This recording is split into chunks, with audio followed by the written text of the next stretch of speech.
Patrick Hetzel. Oui, merci beaucoup, Monsieur le Président.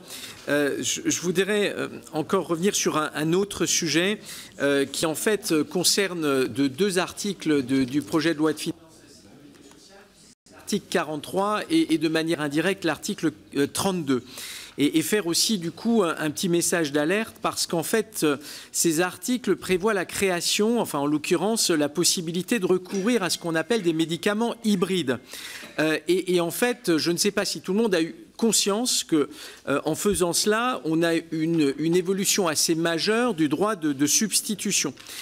Tout ceci s'est fait, il faut bien le dire, pour le moment il n'y a eu aucune consultation des professionnels de santé.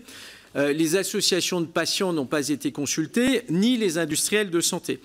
Or, en fait, ce qu'on est en train de faire, c'est que non seulement il peut y avoir un glissement, pour le moment, il y avait déjà un débat autour des génériques, mais là, on va encore plus loin, c'est-à-dire que ça ne concerne pas que les médicaments génériques, mais on pourrait substituer à une prescription des médicaments dits hybrides.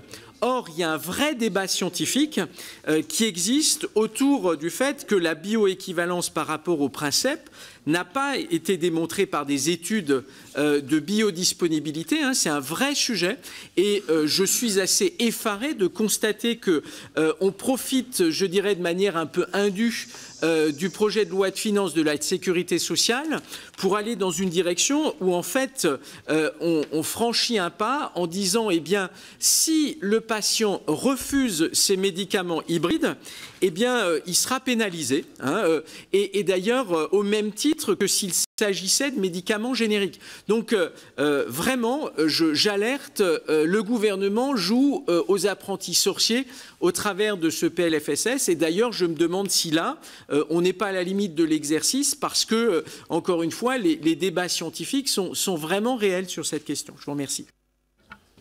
Merci Christine Pires-Beaune.